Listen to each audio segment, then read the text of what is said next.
What up? It's your boy D back at you with another video. So today we are going over my 2025 WWE wish list.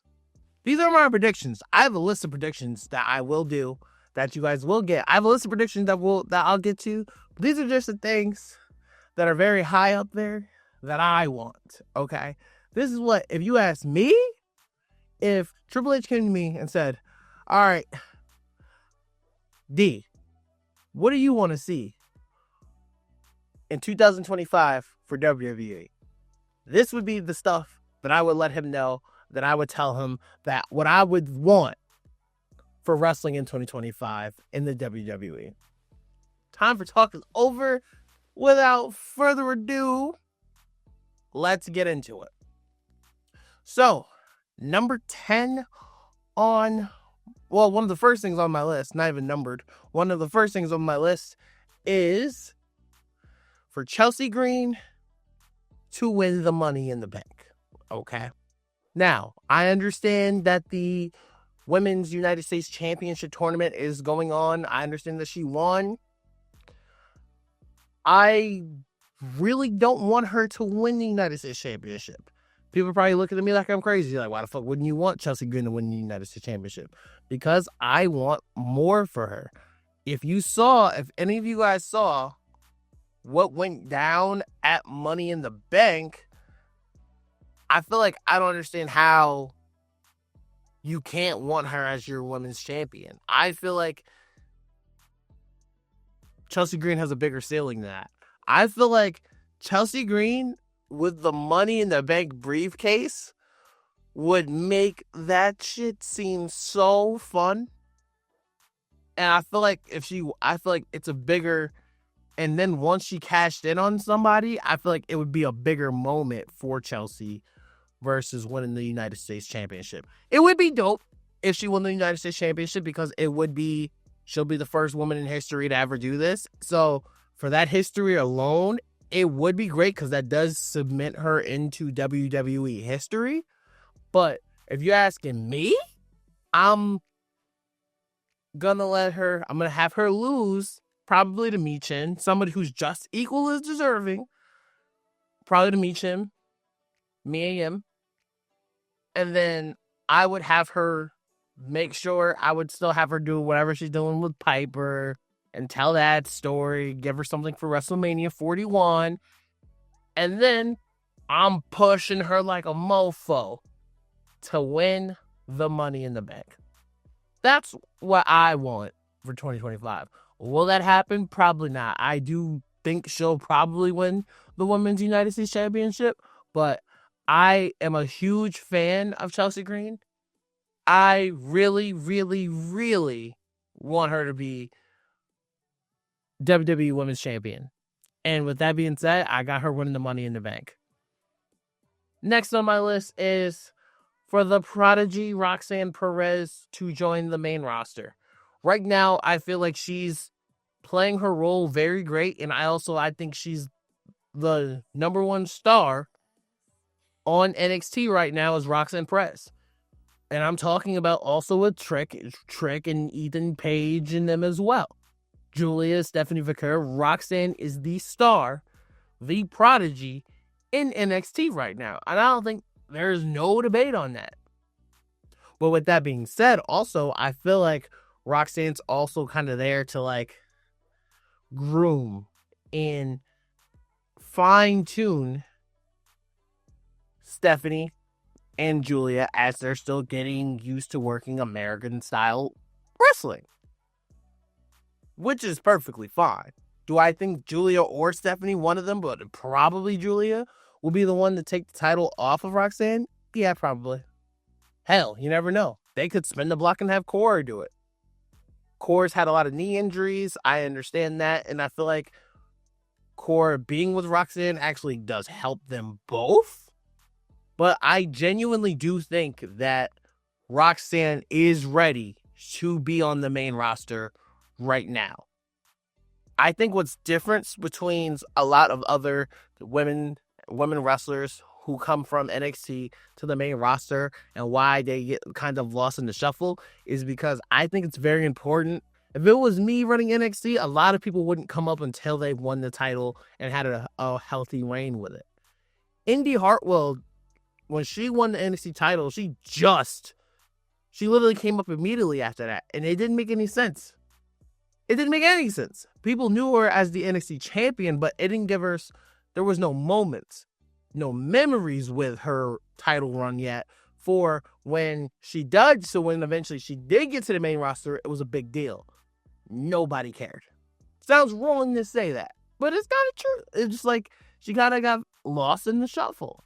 And I don't mean that with no disrespect at all. It's just that's what happens to a lot of the NXT superstars. I feel like when you don't get that very lengthy title reign with any of the titles where people are like, or your name's buzzing, I feel like it's kind of just like, you fall down a cliff. I mean, look at Tiffany Stratton. Tiffany Stratton is a fucking star. She was NXT championship for a little minute. She was NXT champion for a little minute. She was NXT champion. Her promos were good. She got better and better and better and better. She got to the main roster. She fits right in. She's on my TV every damn week. And I love that. You look at a lot of these guys and these men, it goes for this. It's the same shit for the male wrestlers too. Like you look at Lyra Valkyria, a fantastic wrestler. I feel like they're trying to rebrand her now. It's just really the way it is. It's not, and I don't mean that with no slights, no disrespects, no nothing. None of that, because I want all of them to succeed. Because women's wrestling makes the show 50 times much better to watch. And I don't mean it's just because it adds to the excitement of the show. If I'm already knowing that I'm going to get, I don't know, a Roman Reigns or a Cody Rhodes segment at the end of the show. If I got that and you start at the top of the show with some fire women's storylines that I can also get into, digest, and some banger women's matches, which mixes in with the men, the show becomes more incredible to watch. So I think right now in the women's division, you need that next star to come up. And if you look at NXT right now, that next star is the prodigy, Roxanne Perez. She can hang with anybody on that roster. And I truly believe that. And I think it would just be great for her to be on that main roster. The next person, honestly, probably is for the same exact reason, is Mr. Whoop That Trick. Trick Williams. I do have Trick Williams going to the main roster in 2025. More so at the end of the roster. I feel like his job now is, I feel like Trick's holding the title as the face of NXT until somebody can come and fill those shoes. And right now, if you ask me who can fill those shoes, who can be that next presence for NXT, it's probably going to be, you can argue your Wesleys, you can argue your Ethan Pages. Honestly, I feel like for Trick to lose right now, the person who could beat Trick for the title is Obafemi. Obafemi is an animal. And I feel like you have to book him very well. I don't want to see Obafemi as some motherfucker's bodyguard on Monday Night Raw on Monday. No. Let's not give him the Omos treatment because he's a big and he's a monster. No, we need to make him dominant and established. And I feel like Obafemi as your NXT champion, that would be something special for 2025. I'm just saying. And it's about time for Trick to really Trick is a star. I feel like Trick has that star power type S that people look for. To where he may not be the most talented in the ring, bell to bell wise, but you can tell the look, how he talks, his physique, his character, his mic skills. He has all the ingredients to be a star in WWE. So I feel like at the end of 2025, I really do believe that he can definitely make some noise on the main roster. The next on this list is Dakota Kai gets a push. I don't want the whole Damage Control to get a push. I think Io Sky is a dog on her own. We know this. I know people want her to win the title again. I'm all for this. Dakota Kai absolutely needs a push. They need to believe in that girl. I feel like I know she's been through a lot with her knee injuries and all of this. Dakota Kai is one hell of a talent. And I feel like you can tell there's some wrestlers where you can just see it on them that they really just need a push. They just need a little nudge, and I feel like they can take it to that next level. Dakota Kai is one of those people. I've always felt that way because she got on the main roster. She was in Damage Control. She's been in Damage Control for this long time. And I really would like to see what Dakota Kai can do on her own. I truly just feel that way because I think Io Sky is talented as all hell. And I think it's time that we see what Dakota Kai can do by herself. And hell, even if they gave Dakota Kai, now that we have mid-card titles, even putting her in that picture, I really want to see her in a feud by herself and see how she carries herself. Because I truly think, I just believe in her, and I think that she can do it. All right. The next thing on my list is CM Punk wins the World Heavyweight Championship. This gotta happen in 2025. CM Punk as WWE World Heavyweight Champion somehow, some way. Can CM Punk beat Gunther for the title?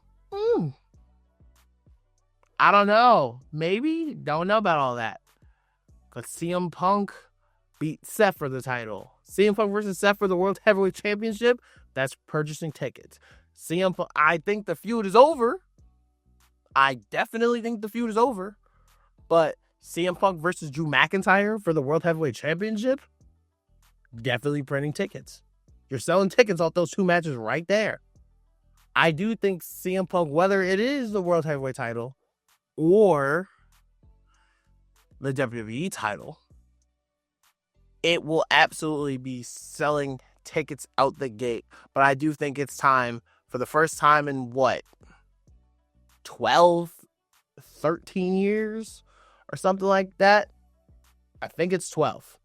The first time in 12 years, in 2025, I predict CM Punk will be a WWE champion.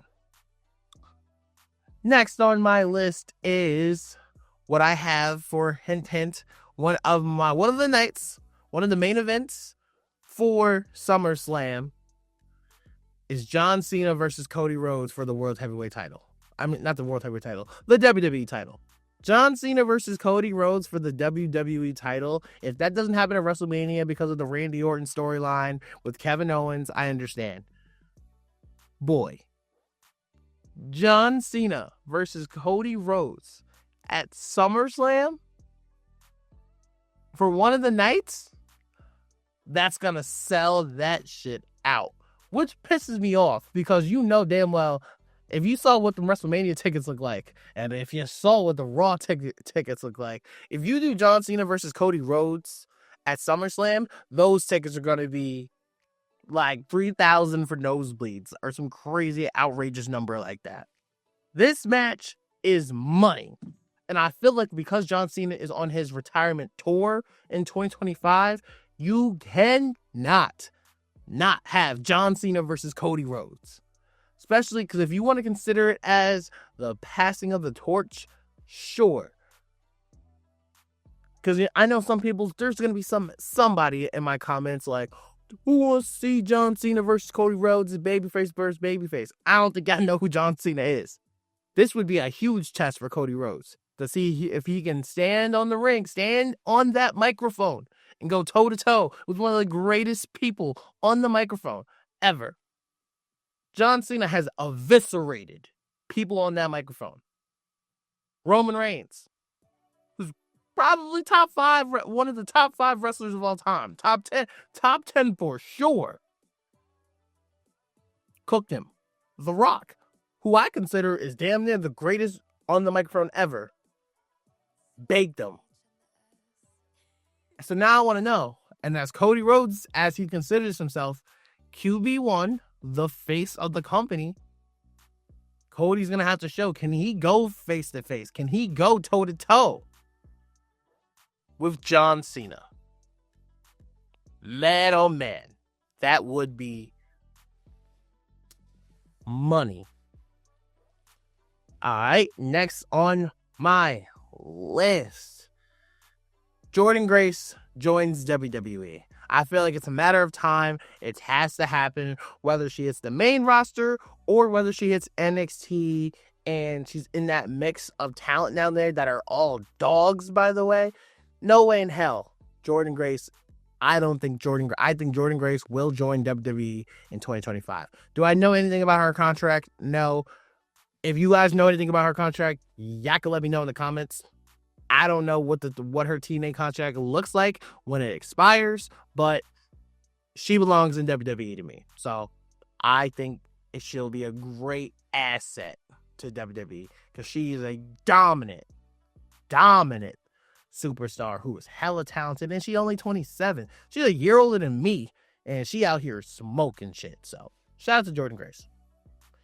Oh, next on my list is Jacob Fatu turns on Solo Sikoa.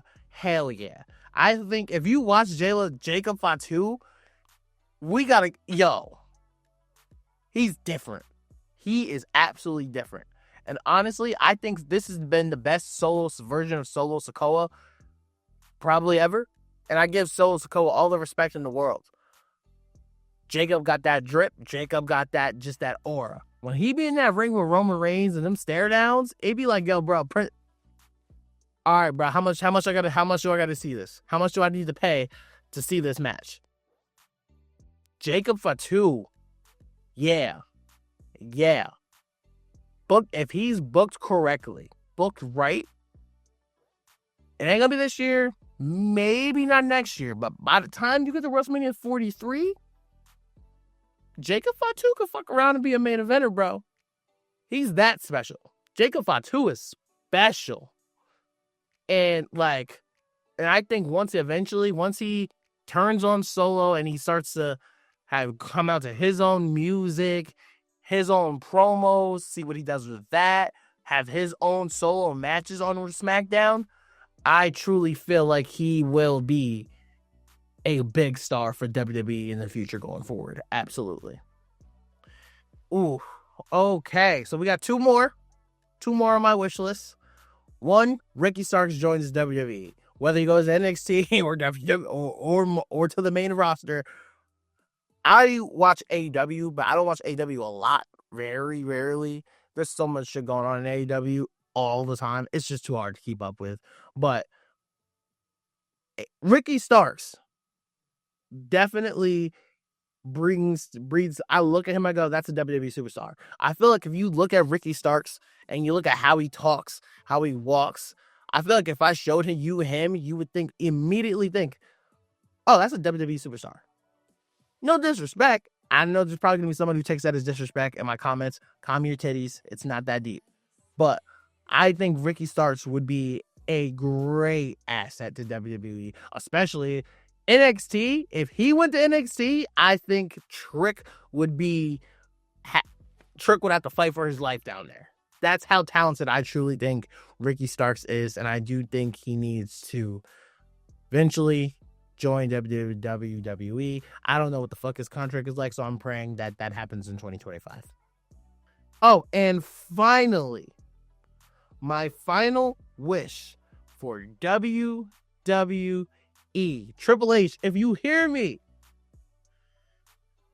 Brock Lesnar returns to WWE. That's what I need in 2025. Give me a Brock Lesnar return to WWE. I don't care. I'm biased as hell. When I started watching wrestling, I am a Ruthless Aggression era baby. There's a lot of Attitude Era babies out here in these streets, okay? I'm gonna be honest. I'm a Ruthless Aggression era. The very first, I've seen everything in the Attitude Era and the eras before then, okay? I have 6 brothers, okay? We all watch wrestling, and when I couldn't watch what I wanted to watch, I used to pop tapes in and watch the Attitude Era and all that shit, okay? So, I know, okay? I understand. But when I first saw SmackDown, when the shit had the fist on it, when I first saw SmackDown and I first saw Brock Lesnar come across my screen, immediately he was my favorite wrestler. Immediately. That's a dog. I know everything's going on with the Vince McMahon trial and stuff like that. We need to see what happens. And as at least of this has been going on for a long ass time now. The documentary came out. This has been going on, what, a year and some change now? Year and a half? Damn near 2 years since all this shit happened. And we haven't, I know that he was mentioned in the lawsuit. We haven't got any details out of it yet. So, I could be wrong. Could be. Until I know that what the exact involvement and what Brock Lesnar was doing in this, until there are actual facts saying that he did anything to this woman, blah, blah, blah, blah, blah. Until then, give me my Brock Lesnar return, okay? I desperately need Brock Lesnar to return.